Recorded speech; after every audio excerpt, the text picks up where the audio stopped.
Hello, pet parents, and welcome to another episode of Natural Pets TV.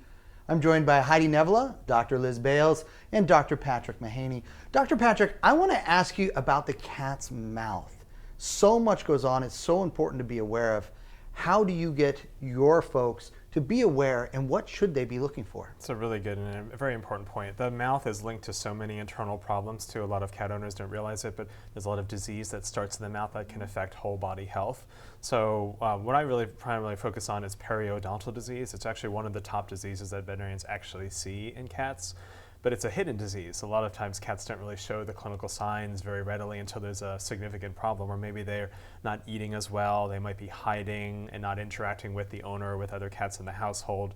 They could start to chew on one side of their mouth if they have a problem on the opposite side. So there can be subtle changes that occur over time, but just kind of the basis of periodontal disease is bacteria. Bacteria grow within hours of eating or after tooth cleaning, and over time bacteria create plaque. Plaque is an invisible layer that forms on the teeth like a film. Over time it becomes yellow tartar, which becomes more visible, and then that plaque mineralizes and becomes calculus, which is like a shell that's on the teeth that has to be scaled off.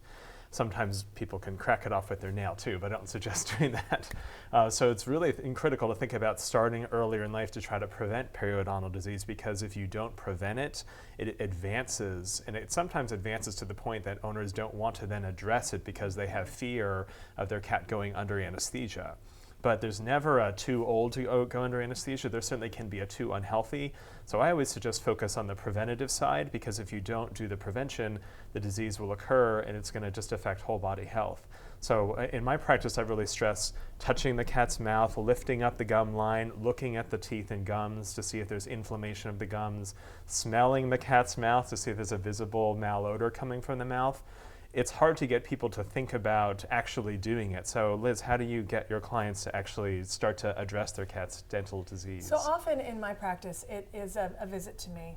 And people can have a cat that's fractious, they could get bit. So if you don't start gently and early and gradually as a kitten, or when you adopt your cat to start using treats and positive reinforcement to look in the mouth, often it ends up at the veterinary appointment, another good reason to see your vet once a year. So you want to get a good look inside, and it's not just the front teeth. In fact, rarely are the front teeth a problem. The big canine teeth can occasionally be a problem, but almost always it's those back teeth. And being able to get all the way back there to take a good look is really critical. And you were talking about plaque buildup, and that plaque actually starts to get between the tooth and gum and lift the gum in a way that even cracking it off, you might be able to get that piece off, but the problem that's really happening is under that gum line that's continually showering the body with that bacteria, and the negative consequences happen in a way that the only way to manage it, once you get past a certain point, is with that anesthesia and a proper dental cleaning with ultrasonic scaling. So in addition to that, we have the feline oral resorptive lesion. Right. So cats don't really get cavities like people do.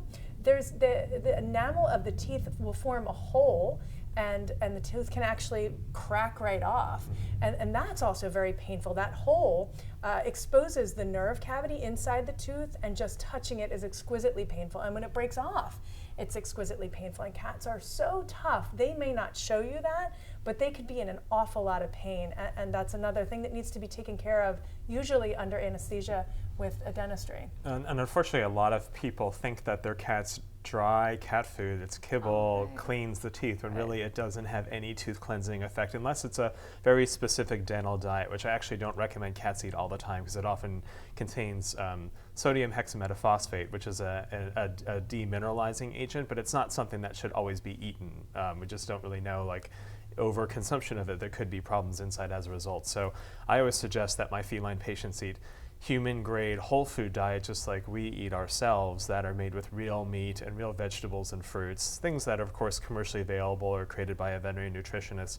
But there are studies that show that cats that eat dry food as compared to eat whole food diets are more prone to developing periodontal disease, because of the film that is created on the teeth of easily fermentable carbohydrates. A lot of cat food is filled with carbohydrates like corn or wheat or soy, things that cats don't really need to be eating. So that's where I think whole food diets really fit in very well to helping to promote the health of the mouth. Do you have any suggestions from the perspective of diet? Definitely. First, first dental care. Annual checkups, absolutely, because cats are great pain maskers in the mouth.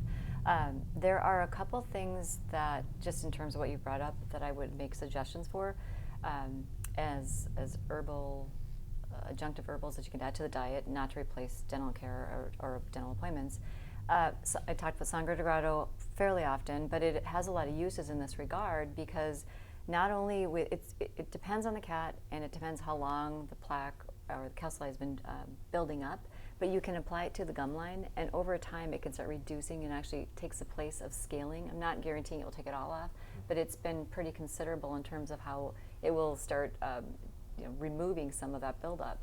It's also very good at, when you're describing getting in under the gum line where it's really hard to see what's going on because it's such a potent antioxidant and antibacterial, it might give them some palliative support and also some remedial support to the pain, and maybe even some benefit to when that's transferring into the bloodstream and other problems that can be creating downstream.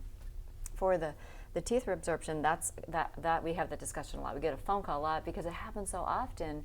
So, and then there's another really good product I'd like to at least make a suggestion for, is Catvocate, because it's instrumental in not only rebuilding bone loss and collagen production specific to teeth, eye, and those kind of areas.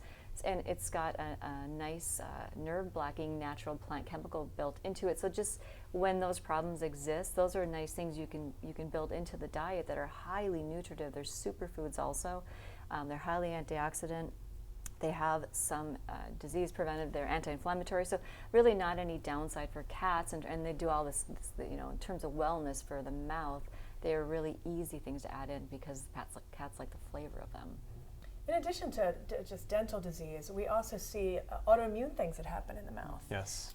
So there's other body systems involved, and there's something called stomatitis, where the gum tissue itself will become red and inflamed and can be very swollen and exquisitely painful. And if your cat stops eating, that could be another reason why. So it's another reason to get a good look in there and find out what's going on. With stomatitis, well, a lot of times the remedy is to actually remove the teeth, which sounds awful to owners. Like, who wants to remove all their cat's teeth?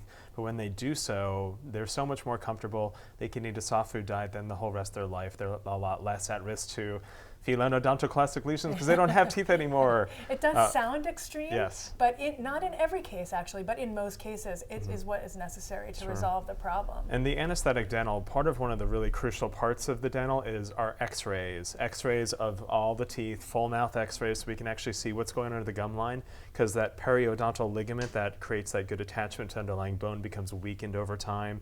You may not see it, but there could be that weakness that's seen on x-ray, and that means that tooth actually should be extracted. I work very closely, fortunately, with a veterinary dentist, and a lot of my patients go under anesthesia with the veterinary dentist, so this is a person who works exclusively in the realm of dentistry, has really the most knowledge as to what to do with particular teeth. Should we remove it? Should we try to fix it? What can we save? What can we clean? So I really recommend making sure your veterinarian, if you're doing a dental, is actually x-raying the teeth, because it gives you so much crucial information that could really affect your pet's outcome for a long time. In addition, we can also see cancers in the mouth. Yes. And unfortunately, most of them are pretty bad news. But it's good to know what you're dealing with and manage pain and nutrition until we can't manage it anymore. Absolutely. So the mouth, crucial place. Focus on it early in life. Work with your veterinarian on a regular basis during that annual exam, or more frequently.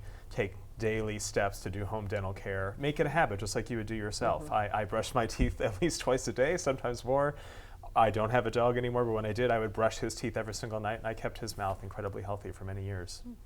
Well, there you have it. Be proactive, be vigilant, work with an expert. Thanks for joining us here on Natural Pets TV. Hey folks, thanks for joining us here on Natural Pets TV. So many great topics, so many wonderful experts, but we want to keep the conversation going in the comment section down below. Let us know what you think. Let us know what you want us to cover in future episodes. And if you want more information, you can always reach out to us at petworldinsider.com, or for more information from our guests, you can get that at, for Heidi Nevela, natureofpets.com, for Dr. Liz Bales, nobowlcat.com, and for Dr. Patrick Mahaney, patrickmahaney.com. Thanks for joining us, and we look forward to seeing you again soon.